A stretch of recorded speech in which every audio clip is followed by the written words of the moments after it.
Olá, você está no AgroMais, o canal dedicado 24 horas à agroinformação. Começa agora o AgroMais Entrevista. Eu sou o Leandro de Souza e te convido a ficar comigo pelos próximos 30 minutos, porque o assunto de hoje é o impacto da reforma tributária no agronegócio. E para isso, eu vou conversar com o advogado Rui de Toledo Pisa, sócio da área de agronegócio da FAS Advogados, e que mais uma vez me dá o prazer desta entrevista. Doutor Rui, obrigado pela gentileza da entrevista, prazer em recebê-lo novamente aqui no nosso programa. Leandro, eu que agradeço, como sempre, um baita prazer, e já começo aí desejando um ano abençoado para todos nós. Opa, para todos nós, sem dúvida, amém. Para quem nos assiste, amém. Para o Senhor, tomara que todos nós tenhamos de fato um ano que seja produtivo, mas é um ano desafiador, sobretudo no que diz respeito à questão das finanças das empresas, da administração efetivamente falando. Por quê? A gente teve agora, logo no início do mês de janeiro de 2026, o governo então lançou aquela plataforma que vai fazer com que a reforma tributária comece a entrar agora aos poucos na vida de todos nós. A gente sabe, é um processo de adaptação, mas é importante que as empresas tenham atenção em relação a essa temática, esta mudança do ponto de vista fiscal, vamos dizer assim, para cada uma das nossas empresas. Eu lhe pergunto, o governo mostrou, por exemplo, que o sistema ele funcionou com aproximadamente 800 empresas participando do processo, mas é um desafio, né, doutor Rui? A gente imaginar, por exemplo, que todo o modelo de cobrança de tributos começa o processo de mudança, de transição a partir deste ano. O que as empresas, o que as pessoas precisam mais ficar atentas nesse começo aí de transição? Olha, não é um desafio, é um desafio imenso, né? É um desafio imenso. Agora em janeiro, né, a Lei Complementar 214 fez aniversário, né? Enfim, ainda, né, as regulamentações, a própria Lei Complementar 227, que criou, né, agora, finalmente, o Comitê Gestor do IBS, está aí também sendo lida e digerida, né? Então, além de ser né, a reforma, ela está materializada numa lei que tem 540, acho que 543 artigos aí, e que muda drasticamente, né? Drasticamente toda a regra do jogo, né? A regra de tributação. Eu vou começar, Leandro, comentando. Eu fui, ainda em 2025, eu fui a um evento de agro, né? Não era especificamente para falar de tributação, falava de diversos assuntos, mas no painel sobre a reforma tributária, eu não vou falar os nomes aqui, mas tinha um executivo importante da Copercitrus e um da SLC, né? E o depoimento deles sobre a quantidade de custo de gente, literalmente de ter uma equipe dobrada, contratada, não sei em que regime de contratação, se permanentes, provisórios, temporários, mas enfim, para começar a digerir, tentar entender, ao mesmo tempo que sabem, né, que sabiam, né, e sabem que muita regulamentação ainda vem pela frente, que é normal quando você tem um novo marco regulatório, né, uma mudança grande de regra, leva tempo, né, para que tudo seja regulamentado, fora os contenciosos que infelizmente acabam acontecendo e tudo isso. Então, é uma mudança brutal, né? Puxando aqui a sardinha para a minha brasa, que é agro, né?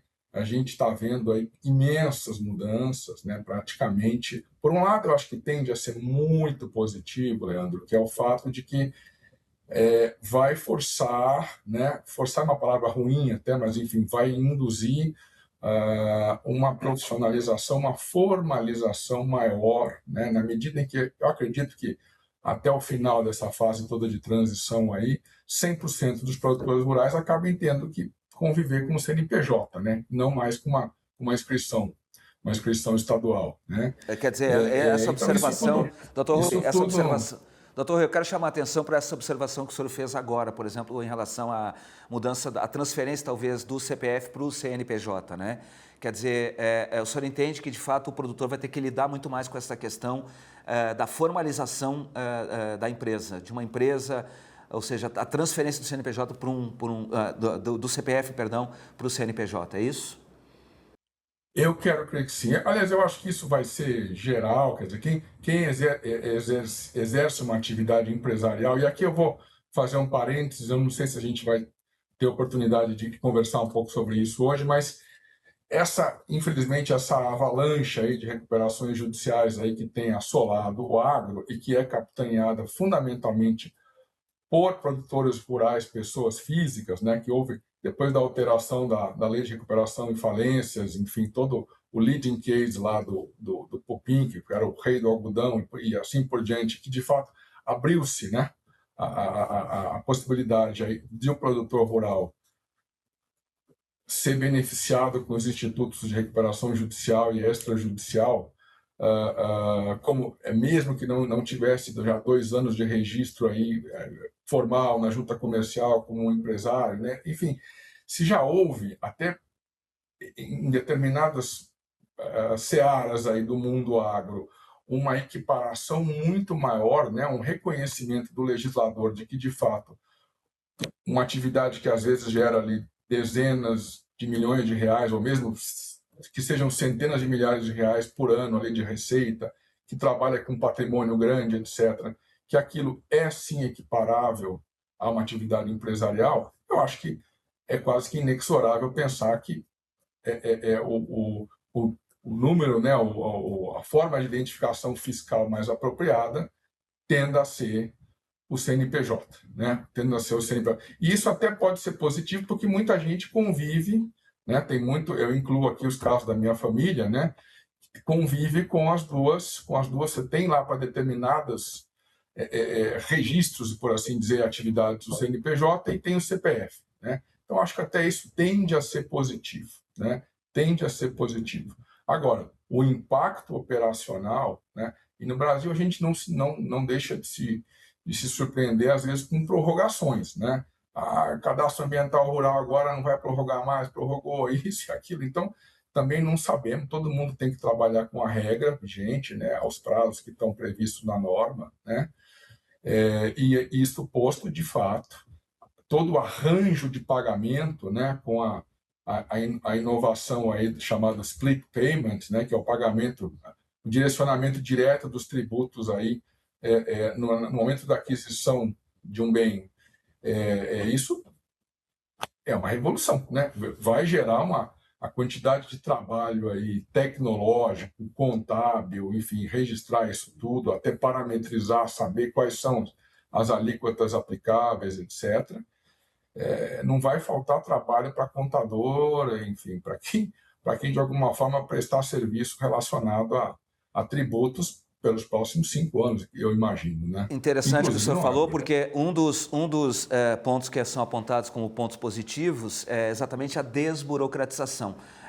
Conversando, claro, com os especialistas ao longo do processo de tramitação, tanto da proposta de emenda à Constituição quanto dos 2 projetos de lei complementar no Congresso Nacional, que foi aprovado, inclusive, o último agora no final do ano, e deve ser encaminhado mais um para tratar especificamente do imposto seletivo. A gente pode tratar disso daqui a pouquinho também, doutor Rui. Mas uma das promessas era a desburocratização, ainda que se previsse que logo no início tivesse, claro, todo esse custo financeiro. O senhor entende que esta transição, ela, no fim das contas, ela vai promover a desburocratização? E às vezes a gente sabe, por exemplo, que muitas empresas, no modelo atual que a gente está vivendo, que é um modelo absurdo, inclusive, as empresas às vezes são obrigadas a contratar equipes inteiras para poder administrar o processo de pagamento de tributos aqui no Brasil. O senhor acha que ao longo do tempo vai desburocratizar ou vai se manter aí, vai ser necessário se manter toda uma estrutura, como está sendo necessário nesse primeiro momento, para interpretar esta lei, sobretudo neste momento, já que ela é uma legislação nova, né? Leandro, fazendo uma leitura do que está escrito, do que está disponível, né? E mais aí do que tem sido aí discutido e veiculado, e fazendo um esforço aqui grande para ser otimista, né? Porque eu acho que todos nós devemos ser otimistas, mesmo em tempos de desafios grandes, não só do Brasil, mas do mundo, né? Eu acho que sim, tá? Eu entendo que sim, quer dizer, essa fase de transição em que as empresas vão começar, dependendo do porte aí já, a destacar CBS e IBS, até, enfim, estamos falando aí de 10 anos aí de uma implementação plena, É claro que nessa fase de transição, aumenta custo, aumenta burocracia, aumenta processo, mas eu entendo que sim, né? O conceito do imposto dual aí, que no fim fica muito mais... Estamos falando de aglutinar 5 tributos agora em 2, tirando um pouco essa distinção que é um pouco complexa às vezes entre o que é serviço, o que é produto, etc. Espero que mitigando ou quase que neutralizando aí os efeitos da guerra fiscal entre os estados, né? Porque a regra é muito mais, né? A tributação vai olhar muito mais onde é feita a compra, onde é feito o consumo, e não onde está sendo gerado o bem, né? Eu acho que tudo isso tende, sim, a diminuir burocracia, né? E fora que também o avanço constante de tecnologia, IA, etc., desde que usada para o bem, de forma correta, também tende a ajudar. Então, eu espero, sim, tá? Provavelmente, aí, passados 5, 10 anos, que o custo que as empresas têm, o custo de tempo, de mão de obra, etc., para tentar acertar, né? Tentar acertar aí o recolhimento de impostos, etc., ele seja menor do que hoje, né? Agora, doutor Talvez Rui, suba agora, mas depois dê uma baixada aí. Realmente espero. sim. Tomara que isso de fato aconteça e se confirme, porque a previsão é que de fato você consiga, com a desburocratização, inclusive injetar recursos que hoje são utilizados para manter a máquina na economia para que ela gire. Essa é a grande expectativa, esse é o grande argumento da chamada reforma do consumo. Mas, rapidamente, doutor Rui, antes de eu terminar o primeiro bloco, só para a gente fazer uma observação, que eu acho que isso é importante a gente chamar a atenção também dos empresários, que ainda que esteja num processo de transição e ainda que a Receita tenha dito que as empresas que não declararem não serão punidas, né, não serão multadas, que não informarem, por exemplo, que não se adaptarem ao novo modelo de nota fiscal, que não informarem a Receita Federal, é todo um processo de transição. Elas são obrigadas a participar, a informar os dados na plataforma que o governo lançou recentemente, né? Acho que isso talvez seja importante também a gente observar, até para manter, vamos dizer assim, o hábito da empresa no processo de adaptação. Com toda certeza, né? A ideia é que as alterações aí operacionais, procedimentais, ela já tenham boa parte ocorrido. As empresas já sejam capazes de destacar os tributos e produzir, enfim, os seus documentos fiscais aí com a nova cara, né? Mesmo que não exista uma penalidade, sei lá, pecuniária, administrativa nessa fase de transição, né? Mas com certeza. E eu acredito, tá, Leandro, assim, que a gente vê aqui no escritório e fora, que grande parte das empresas tá alinhada com isso, tá investindo, tá procurando entender, etc. Daí, né, quanto tempo para funcionar direito, para fazer certo e tal, é uma outra história. Mas eu acho que sim, tá? Acho que tem uma boa aderência, sim, não seria uma surpresa dizer, não, ninguém vai fazer nada e só quando começarem a penalizar é que o pessoal vai se mexer. Acho que está todo mundo correndo atrás aí Maravilha.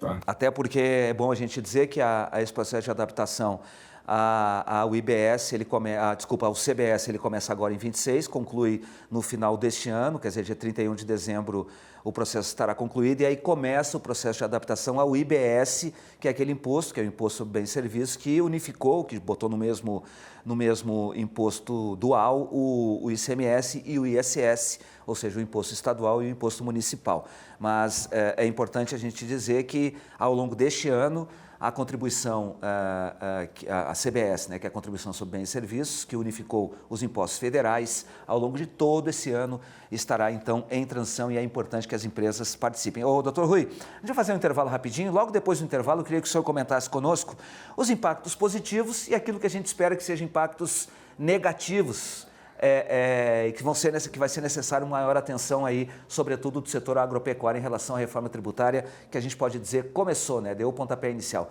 Mas eu vou fazer um intervalo rápido e a gente volta já, tá bom? Pois não, claro. Tá bom, então você que está conosco, não saia daí, a gente volta já, é rapidinho.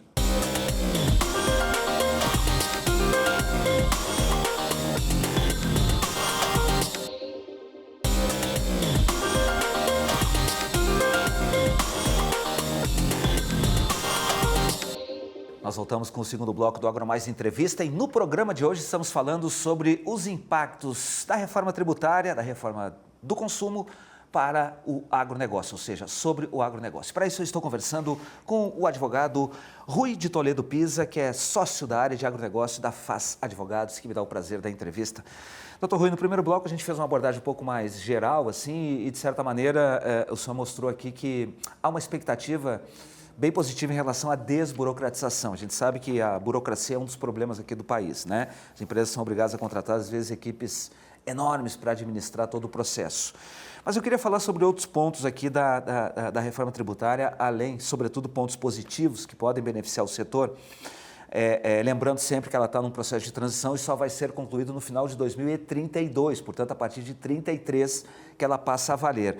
Mas sempre se falou a respeito, por exemplo, da mudança conceitual, ou seja, ela deixa de ser uma reforma tributária que incide sobre a produção e o faturamento e passa a ser uma reforma sobre o consumo. O que isso muda na prática? Leandro, muda, em primeiro lugar, esperamos, né, que mude muito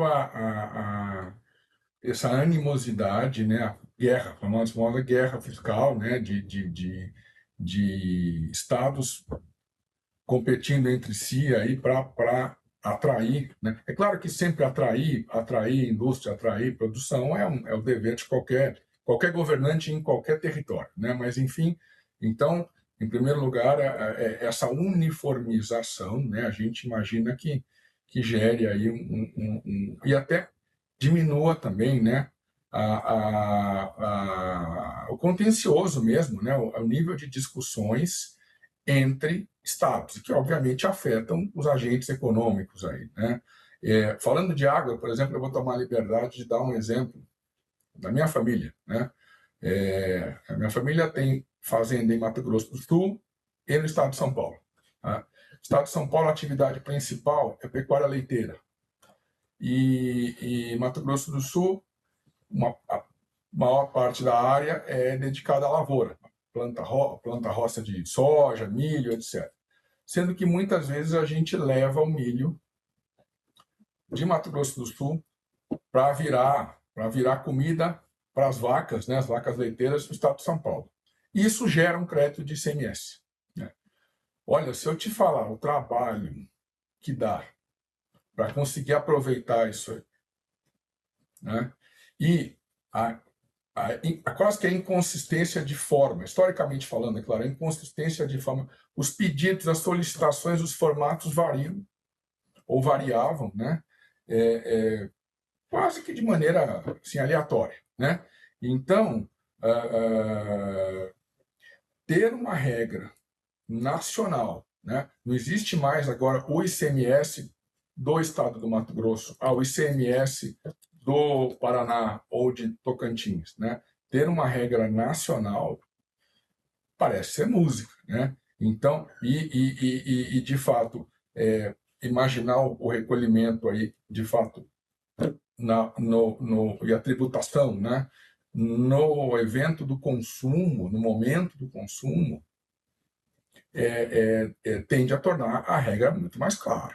Agora tem duas questões que a mim me parecem muito positivas, que foram destacadas pela Frente Parlamentar da Agropecuária. Eu acho que, assim, de maneira geral, conceitualmente, o agronegócio ele conseguiu boas vitórias na negociação no Congresso Nacional. Pelo menos a gente sai com essa sensação. Um dos pontos que me parece interessante, por exemplo, desoneração de bens de capital, que permite a aquisição de máquinas e equipamentos naturalmente com uma redução de custos, e a alíquota reduzida, a alíquota zerada e reduzida ou com pagamento de 40% apenas, com aplicação de 40% sobre aquela cesta básica estendida. Por esse ponto de vista, por esse aspecto, o agro de fato teve uma vitória interessante e importante, né, doutor Rui? A mim me parece que serve como um bom incentivo neste primeiro momento, não? Sem dúvida, sem dúvida, e a gente tem muita esperança aí, tocando num ponto muito sensível, que é a cesta básica, né? O mundo inteiro passou por uma inflação de alimentos muito marcante nos últimos 10 anos, né, principalmente. Por mais que tenha, aí a gente viu agora esse aumento do salário mínimo de um ano para o outro e tal, sempre dá aquela impressão de quando você vai no supermercado ou vai no açougue e tal, que a inflação foi muito maior do que o que tem sido repassado, né? Então, pelo menos na cesta básica e as revisões aí, de fato, capitaneadas aí pela Frente Parlamentar do Agro para incluir alguns produtos também industrializados, etc., porque ninguém vai no supermercado e compra só um pedaço de carne in natura, uma alface, um saco de arroz e vai para casa, né? Eu realmente tenho muita expectativa de que gerem uma diminuição de preço, né? Baixem aí um pouco do custo, né? O custo de alimentação, especialmente de quem é mais carente e precisa mais, né? Bom, Então, Cipa, acho que sim, se acho tem, que foi muito se tem uma favorável. ten- Assim. se tem uma tendência, desculpa, acabei lhe atropelando, mas se tem uma tendência aqui de redução de custo para o consumidor, tem um aspecto aqui que me parece que é bastante preocupante para o produtor, que é o fim das isenções dos insumos agrícolas. Isso deve impactar em questão de preços para o consumidor no que diz respeito a custo, né, doutor Rui?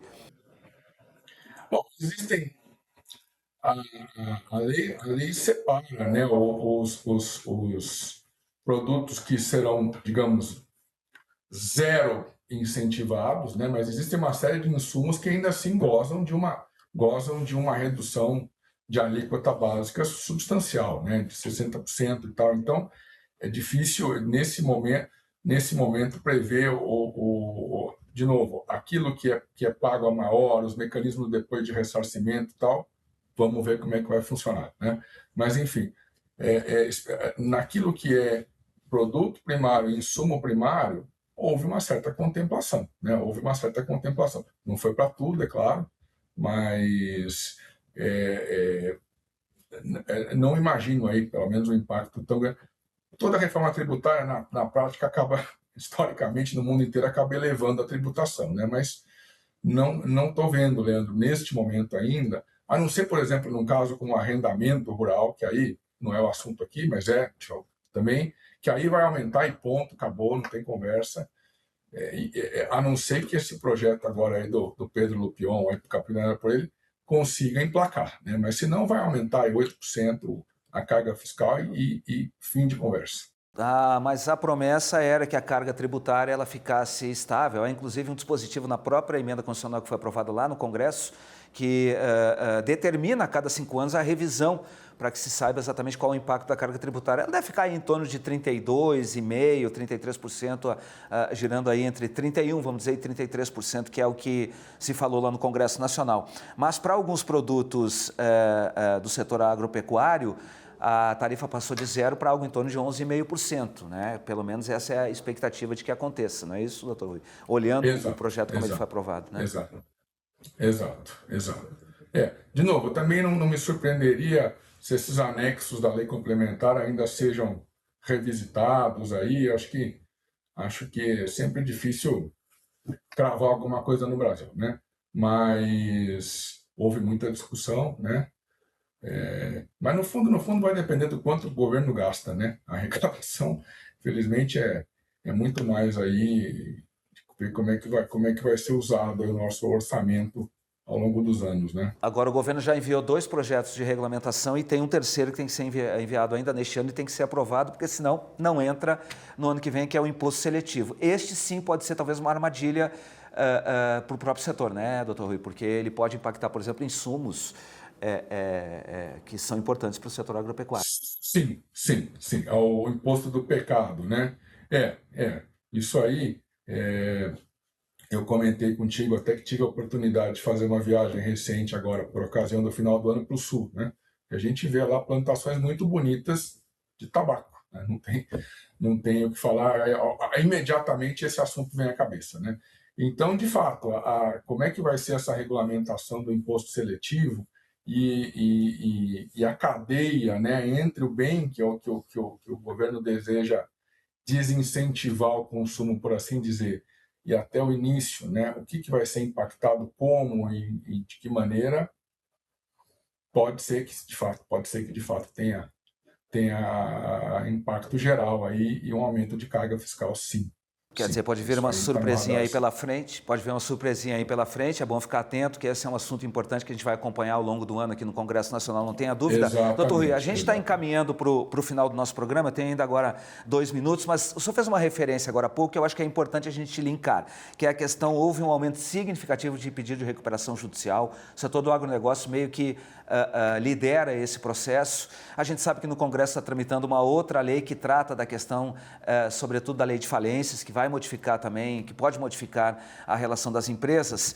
De alguma maneira, esse processo de recuperação judicial, ele pode ser atenuado, ou ele pode ser modificado, ou ele pode ter algum tipo de impacto em razão da entrada em vigor da reforma tributária? É possível fazer esse link? Leandro, eu não consigo verificar, porque além enfim, houve uma questão conjuntural, né? Os preços, alguns insumos, fertilizantes, etc., subiram demais especialmente no início da guerra, da invasão, né, da Ucrânia pela Rússia. Houve uma euforia, né, o boom de commodities aí no final da pandemia, muita gente investiu demais. Então a gente sabe, e fora que houve a taxa de juros no Brasil baixou para um patamar inédito, né, durante a pandemia, e depois voltou também para um patamar alto, mesmo para a história do Brasil, que é um país de juros altos, muito, muito rapidamente, né? Então você tem isso é a coisa mais falada aí no agro nos últimos 2 anos, aí tem todas essas razões da crise, né?